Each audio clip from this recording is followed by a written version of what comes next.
do.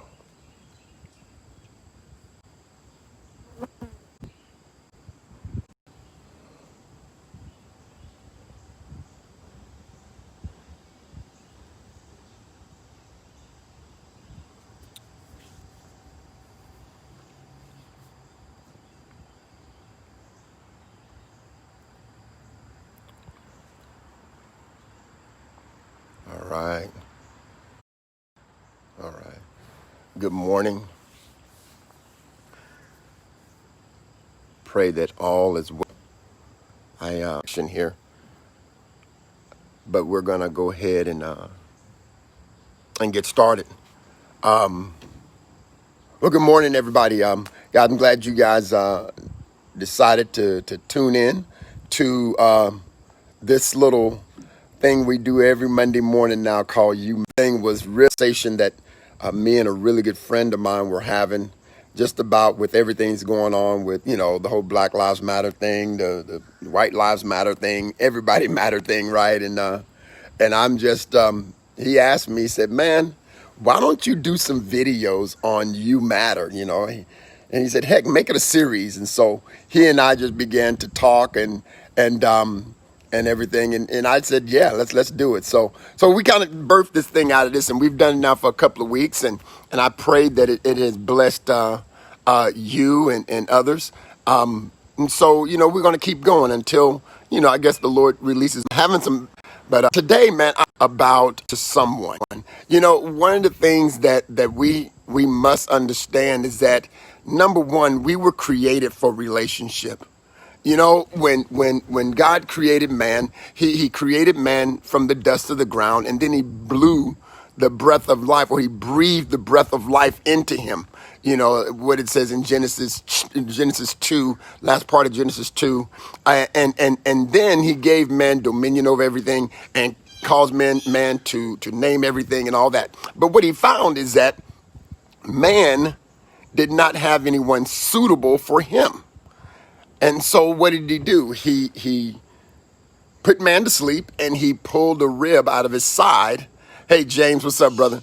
Pulled a rib out of it, a companion. And that companion, my friends, was named woman. Now, man named woman because she was taken out of man, right? But it's something, I think. Yeah, he identified her and everything, but there's something greater than that. And I believe that is he had somebody to relate to be in a relationship with. You see, to share this new creation with, to share life with, to do life with. You know what I'm saying? And I believe that what's going on right now in our world is that we have some huge relationship problems, guys. And the deal of it is that it's affecting the way we think, it's affecting the way we act, it's affecting the way we speak.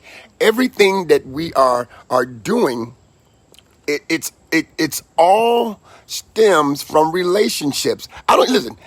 It could stem from a relationship that happened years ago that went wrong, and now you have a funny way of thinking or a funny way of acting around people.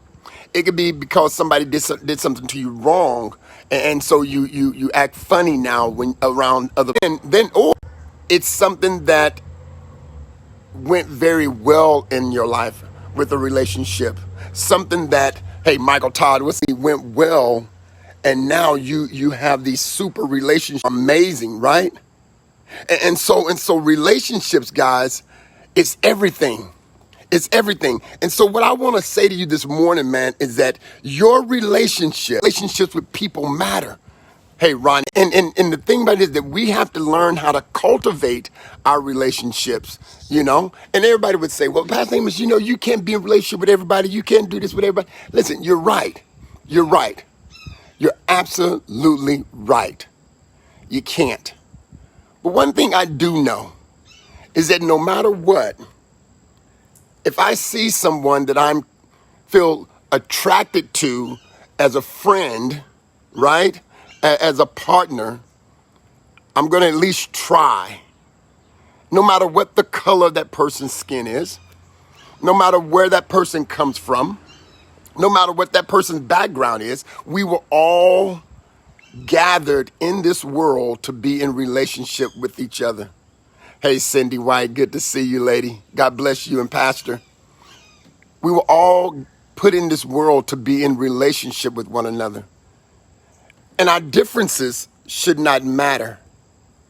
Our differences should actually draw us to one another with curiosity of, I want to get to know you because you are different than I am. Deb Sadler, God bless you, lady. Happy birthday to Hunter. You know what I'm saying? Our differences, guys, should draw us to one another. And that's what I'm afraid of in our world today, because our differences are not drawing us to one another, but our differences are pushing each other away from each other. You know, my good friend Mark DeMoss, he says, I've been quoting this quote, man. It seemed like every day for the last week in meetings, in conversations, he says this, and I know some of you may not be Christians or whatnot, but this truth. This is truth. He says, if the kingdom of heaven isn't segregated, why on earth is the church? And that's a really good point. If heaven isn't segregated, why are we segregated here on earth?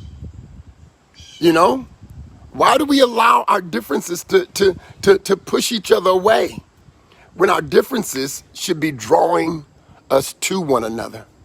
You see, so you matter to somebody. I tell men all the time, you have at least 3 or 4 young men watching you. Your every move, man. Ladies, you have young ladies watching you, watching your every move. Because why? You matter to them. And everything that we do, we're teaching people something, not just about me personally, but about how to do life. And how to do life with people who are different than we are. With people who don't act like us or talk like us or whatnot. I believe, guys, that everywhere you go, you're going to attract people to be around you. You know what I'm saying? You're going to attract people to be around you simply because they see that you matter to them, that you matter. There's something in you that attracts people to you, that people want to get to know you. And so I just want to encourage us, man, to really see ourselves as magnets, right? As magnets, that people around us want to get to know us. Not because of anything other than what's on the inside of you. I had a young man, African-American young man, came up to me the other day and he said, Pastor Amos, man, why do you do all those videos?